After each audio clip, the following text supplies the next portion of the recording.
Hi! As you can see, I'm surrounded by some beautiful moth orchids, which up until a few years ago I was really scared about growing. I think a lot of us are scared about moth orchids because they're so beautiful and they look so delicate. But they are in fact really easy to grow. They're epiphytic, which means they grow right in the crook of the tree, and they get their nutrients not from the tree but from the air. So they get nutrients in through the leaves and also in through these roots. Because the moth orchids take all the nutrients in from the air and their natural watering is actually rainwater, they don't want to sit in water at all. It's really important that you don't have their roots sitting in water. So when you come to water them, maybe once a week, once every fortnight, just depending on how hot it is, you can take them out of their pot. So if you take them out, plunge this into water so it's entirely covered in water, then take it out and let it drain really well. Leave it out for an hour or so, let it drain away, and then pop it back into your pot, ensuring that there's no water left in the bottom. So orchids like to live in quite well lit areas but not direct sunlight, because they're normally living under a forest canopy and they love humid conditions. So one thing you mustn't do is place them anywhere near an air conditioning unit, which would just dry them out.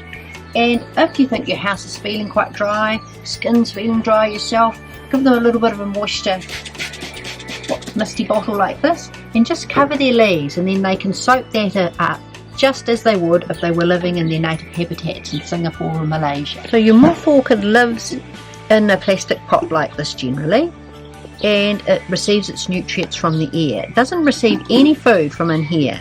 So it's important that you feed it regularly with a proprietary orchid fertiliser. There's liquid ones and there are little spikes you can pop in, and that will really ensure that your orchid provides as many blooms as possible. Moth orchids like these just won't flower for weeks. They'll flower for months on end, as long as you don't overwater and you feed. This lovely specimen here was repotted last year from a small pot, from two small pots actually like this. This plant here is 9 years old and the plant on the left is 7 years old, and we combined them together last year to get this lovely display.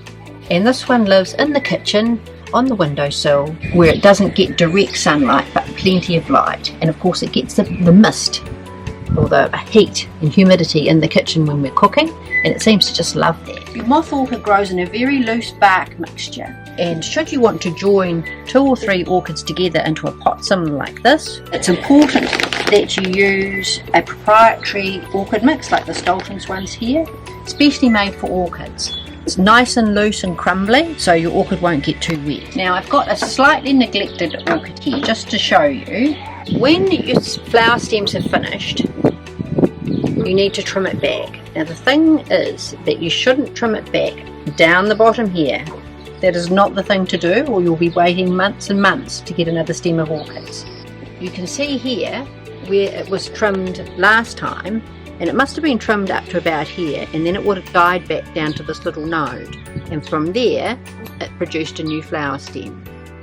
So when this one has finished flowering and this one is finished flowering, just drop it back down to here, and then you will get another flower stem either from this little node here, or another one may be produced down here, but most likely here. What you don't do is you don't cut it down here. So we can see how the little branches died back to here, and we'll just tidy that up now like that, and this one here too,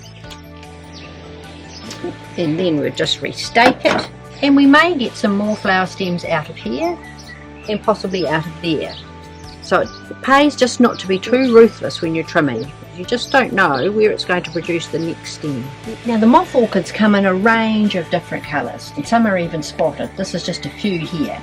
And a well-fed, well-cared for orchid can flower for up to 9 months of the year in New Zealand. So just to finish up, to keep your orchids looking as gorgeous as these, water regularly. Don't let your orchids sit in water. Feed them fortnightly with a proprietary orchid fertiliser. Keep them out of windy conditions, and they want to be kept in temperatures above 18 degrees. And then you'll have super duper orchids just like this, flowering and flowering at your house.